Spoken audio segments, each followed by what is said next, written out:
हमारे इस YouTube channel के सेगमेंट फास्ट न्यूज में आप तमाम का इस्तकबाल है। इस वीडियो में आप देख सकते हैं कम मिनटों में बहुत ज्यादा खबरें। तो आइए शुरू करते हैं वीडियो को और देखते हैं आज की ताजा तरीन खबरें। गवर्नर तेलंगाना का Twitter account hack. Telangana governor doctor Tamilisai Soundararajan का ट्विटर अकाउंट हैक कर लिया गया। राजभवन के ओहदेदारों ने इस ताल्लुक से साइबर क्राइम पुलिस से शिकायत की। जराये के मुताबिक उनके सोशल मीडिया अकाउंट को हैक करते हुए गैर जरूरी पोस्ट किए गए। साइबर क्राइम पुलिस ने फौरी केस दर्ज करके छानबीन शुरू कर दी है। वाज़ेह है कि हाल ही में रियासती वजीर दामोदर राज नरसिम्हा के फेसबुक अकाउंट को भी हैक किया गया था। तेलंगाना हुकूमत ने दाऊस में अडानी के साथ 12,400 करोड़ रुपए के 4 मुआहदों पर किए दस्तखत। अडानी ग्रुप और हुकूमत तेलंगाना ने आज वर्ल्ड इकोनॉमिक फोरम 2024 में 12,400 करोड़ रुपए से ज्यादा की सरमायाकारी के लिए 4 मुआहदों यानी MOU पर दस्तखत किए हैं। तेलंगाना के वजीर आला रेवंत रेड्डी और अडानी ग्रुप के चेयरमैन गौतम अडानी की मौजूदगी में मुआहदों पर दस्तखत किए गए। ये मुआहदों से तेलंगाना की सब्ज पायदार जामे और तब्दीली की इक़्तिसादी तरक्की की बुनियाद रखने में मदद मिलेगी। हैदराबाद में कल से international air show. Hyderabad international air show की मेज़बानी करेगा, जिसको विंग्स इंडिया का नाम दिया गया है। ये एयर शो बेगमपेट एयरपोर्ट पर 18 जनवरी से 4 दिनों तक जारी रहेगा। ये शो वजारत शहरी हवाबाजी, हुकूमत तेलंगाना और फिक्की की जानिब से मुश्तरका तौर पर मुनक्किद किया जा रहा है, जिसमें बैरूनी ममालिक के नुमाइंदे शिरकत करेंगे। इस शो में दुनिया के सबसे बड़े तैयारे बोइंग के साथ मुख्तलिफ किस्म के तैयारे भी रखे जाएंगे। 2 साल में एक मरतबा होने वाले इस एयर शो में जदीद और असरी एयरक्राफ्ट मुख्तलिफ कंपनियों की जानिब से नुमाइश के लिए रखे जाएंगे। शहरी हवाबाजी और मुतल्लिका शोबों और सयाहत के शोबों के स्टॉल्स भी होंगे। इस नुमाइश में मुख्तलिफ ममालिक के आला सतही वफूद और रियासती हुकूमत के वफूद शिरकत करेंगे। अवाम की सहूलत के लिए हिदायत पर मुबन्नी साइन बोर्ड्स लगाए जाएंगे ताकि कचरा जा बजा ना फेंकें। एयरक्राफ्ट नुमाइश के लिए रखे जाएंगे, इसलिए एयरपोर्ट के अतराफ में पतंगे उड़ाने से रोकने के इक़दाम किए जा रहे हैं। बोधन के साबिक़ा रुकन असम्बली आमिर शकील के खिलाफ हैदराबाद में केस दर्ज। बोधन के BRS के साबिक़ा रुकन असम्बली आमिर शकील के खिलाफ हैदराबाद की पंजागुट्टा पुलिस से केस दर्ज किया है। प्रजा भवन के पास उनके बेटे की गाड़ी के हादसे के मामले में यह मुकदमा दर्ज किया गया। जराये के मुताबिक पुलिस ने इस FIR में आमिर शकील का नाम भी शामिल किया है। साबिक़ा रुकन असम्बली पर इस हादसे के मामले में अपने बेटे को बचाने की कोशिश का इल्ज़ाम है। ताहल 10 अफराद के खिलाफ केस बुक किया गया है, जबकि 3 की गिरफ्तारी अमल में आई। गुज़िश्ता महीने पुलिस ने आमिर शकील के बेटे साहिल पर सड़क हादसे का केस दर्ज किया था, जबकि चंद दिन पहले आमिर शकील के बेटे हाई कोर्ट से रुजू होते हुए उनके खिलाफ दर्ज FIR को करारदुम करार देने की दरख्वास्त दाखिल की थी। उनका कहना था कि इस मुकदमे में इन्हें माखूज किया गया है। तेलंगाना कौंसिल के लिए कांग्रेस के 2 उम्मीदवारों का सरकारी तौर पर ऐलान। लम्हे आखिर में एक उम्मीदवार तब्दील। तेलंगाना कानून साज कौंसिल में MLA कोटा के तहत होने वाले 2 खाली सीटों के इंतखाबात में कांग्रेस पार्टी ने 2 उम्मीदवारों के नामों का आज सरकारी तौर पर ऐलान किया है, जिनमें तेलंगाना कांग्रेस के कारगुजार सदर महेश कुमार गौड़, NSUI के रियासती सदर B वेंकट शामिल हैं। जराये के मुताबिक गुज़िश्ता रोज कांग्रेस हाईकमान ने 2 उम्मीदवारों अदुगुनी दयाकर और वेंकट के नाम को खतियत देते हुए इन्हें पर्चे नामजदगी दाखिल करने की तैयारियां शुरू करने का मशवरा दिया था। ताहम आज अचानक एक उम्मीदवार अदुगुनी दयाकर की जगह महेश कुमार गौड़ के नाम का ऐलान कर दिया। करीमनगर में कल जॉब मेला। डिस्ट्रिक्ट एम्प्लॉयमेंट ऑफिसर करीमनगर के देवेंद्र राव के जारी करदा सहाफती बयान के मुताबिक 18 जनवरी जुमेरात को सुबह 10 बजे से 2 बजे तक डिस्ट्रिक्ट एम्प्लॉयमेंट ऑफिस में फराहमी रोजगार मेले का इनेकाद किया जा रहा है। मुत्तहदा जिला में मुलाजिमत के लिए तैयार अहल ख्वाहिशमंद उम्मीदवारों के लिए पेटीएम में मार्केटिंग एग्जीक्यूटिव की मुलाजिमत दरकार है। इस मुलाजिमत के लिए SSC, इंटर, डिग्री, MBA कामयाब 18 से 35 साल उम्र के हामिल अफराद अहल करार दिए गए हैं। इस मुलाजिमत के लिए 15,500 रुपये से 21,000 रुपये उजरत फराहम की जाएगी। अहल बेरोजगार अफराद अपने बायोडाटा और तालीमी सर्टिफिकेट की असल और नकल कापी के साथ डायरेक्ट मेले में शिरकत कर सकते हैं। मज़ीद तफसीलात के लिए फ़ोन नंबर 9989152622 या 9849331903 पर कॉन्टैक्ट कर सकते हैं।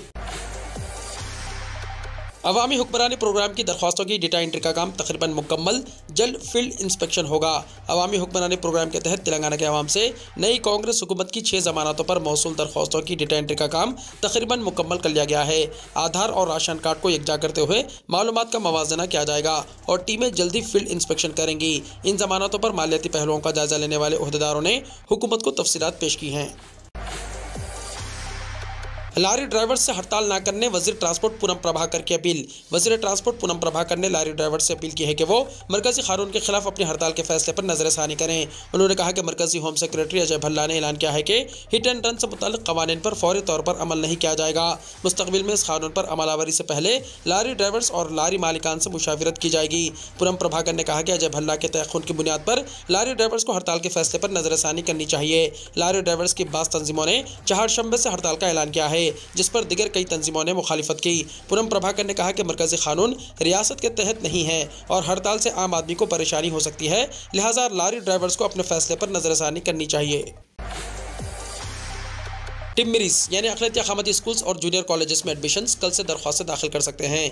अखिलती अक़ामती स्कूल सोसाइटी के हैदराबाद में मौजूद 40 अक़ामती स्कूलों में 5वीं जमात में एडमिशन के लिए 18 जनवरी से दरख्वास्तें तलब की जा रही हैं। District minority welfare officer Hyderabad Ilyas Ahmed के मुताबिक अक़ामती स्कूल्स और जूनियर कॉलेजेस में बैकलॉग सीटों पर भी दाखिलों के लिए टिम्मरिस की वेबसाइट timmiris.telangana.cgg.gov.in पर अखिलती तलबा के अलावा SC, ST, BC और OC तबक़ात के तलबा दरख्वास्तें दाखिल कर सकते हैं। स्कूलों और जूनियर कॉलेजेस में मुसलमान, ईसाई, पारसी, जैन, सिख और बुद्धिस्ट तबक़ात के लिए खुसूसी कोटा अलॉट किया गया है। तालीमी साल 2024-25 के लिए 6th क्लास, 7th क्लास और 8th क्लास में एडमिशन के लिए दरख्वास्तें कबूल की जाएंगी। ऑनलाइन दरख्वास्तों के अदखाल के बाद मुतल्लिका प्रिंसिपल्स के पास दरख्वास्तें जमा की जा सकती हैं। अक़ामती जूनियर कॉलेजेस में इंटरमीडिएट फर्स्ट ईयर में एडमिशन के लिए टिम्मरिस के तलबा को तरजीह दी जाएगी। 5वीं क्लास में अक़लियती तलबा के लिए पहले आओ पहले पाओ की बुनियाद पर, जबकि गैर अक़लियती तलबा के लिए लकी ड्रॉ के जरिए इंतखाब अमल में आएगा। 6th क्लास, 7th क्लास और 8th क्लास के बैकलॉग सीटों के लिए अक़लियती तलबा पहल की बुनियाद पर दाखिला हासिल कर सकते हैं। इंटरमीडिएट, जनरल और वोकेशनल के अलावा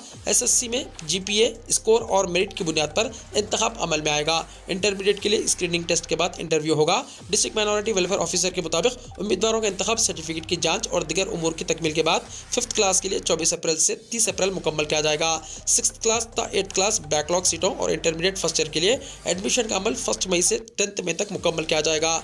स्क्रीनिंग टेस्ट जूनियर कॉलेज के उम्मीदवारों के लिए 25 फरवरी को मुनक्किद होगा। हैदराबाद में आज से ज़ायद 3 हफ्तों तक बरक़ी सरबराही में रुकावट।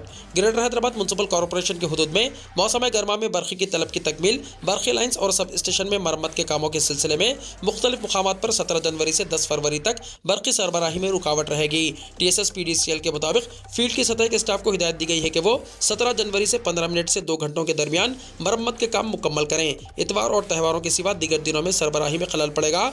महकमा बरक़ी ने सारिफिन से ताउन की ख्वाहिश की है। RTC बसों में खवातीन को मुफ्त सफ़र की सहूलत के खिलाफ तेलंगाना हाईकोर्ट में मफाद आम्मा की दरख्वास्त दाखिल। तेलंगाना हाईकोर्ट में रियासती हुकूमत की जानिब से RTC की बसों में खातून मुसाफिरीन को रियासत भर में मुफ्त सफ़र की सहूलत फराहम करने के खिलाफ एक मफाद आम्मा की दरख्वास्त दाखिल हुई है। हैदराबाद के नागुल के रहने वाले खानगी मुलाजिम A हरिंदर कुमार ने हाईकोर्ट से दरख्वास्त की कि वो मुफ्त बस सफ़र से मुताल्लिक़ जारी GO 47 को मुअत्तल कर दिया जाए।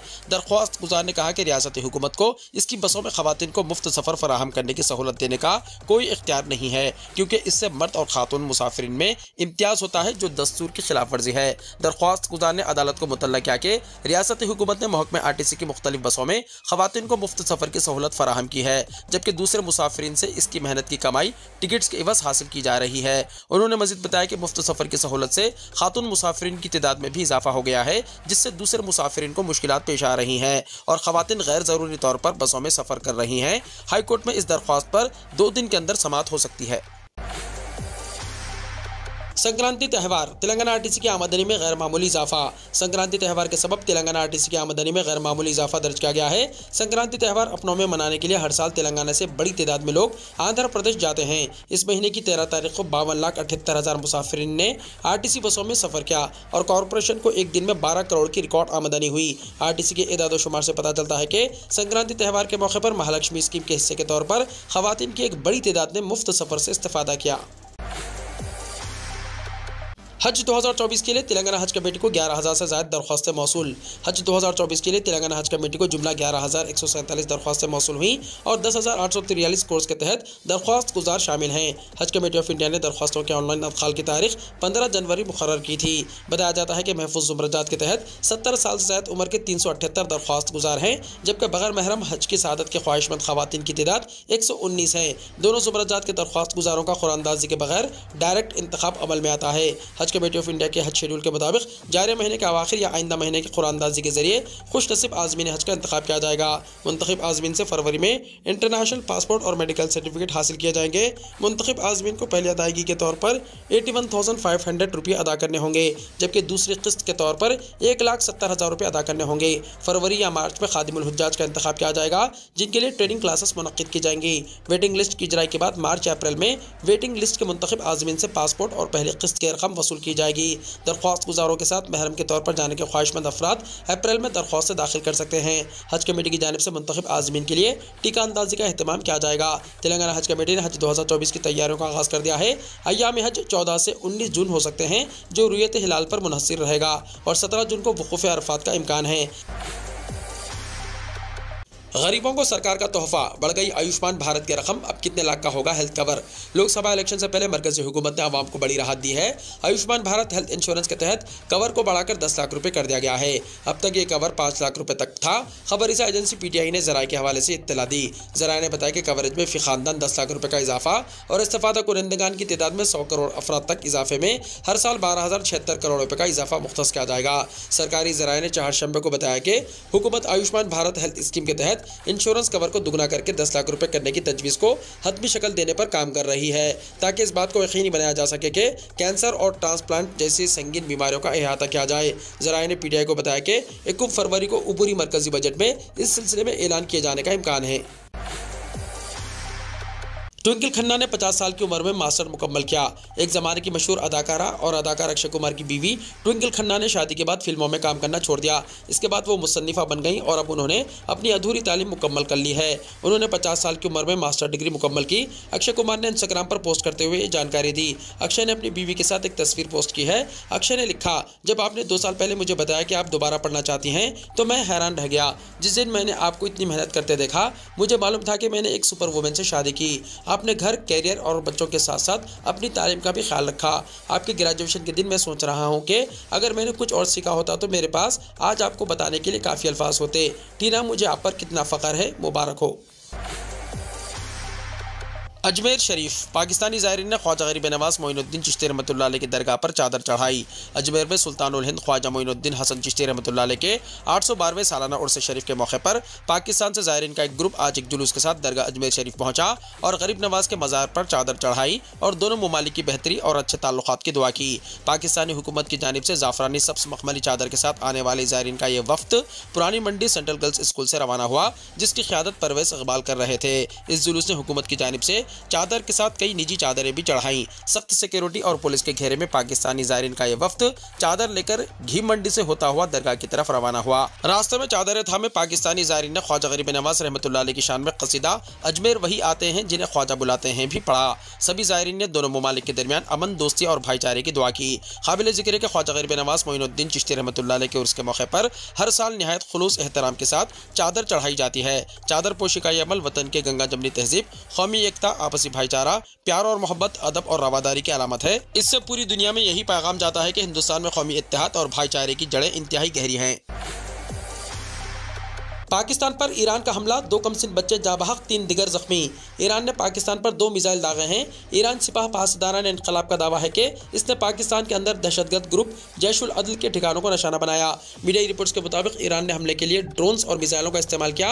ईरान का दावा है कि इस हमले में कई दहशतगर्द मारे गए हैं, जबकि पाकिस्तान ने इन हमलों की मजम्मत करते हुए कहा कि इस हमले में 2 बच्चे हलाक और 3 लड़कियां जख्मी भी हुई हैं। हमले के बाद पाकिस्तान ने ईरान के चीफ डिप्लोमेट को तलब किया और फ़िज़ाई हुदूद की खिलाफ वर्जी की मजम्मत की।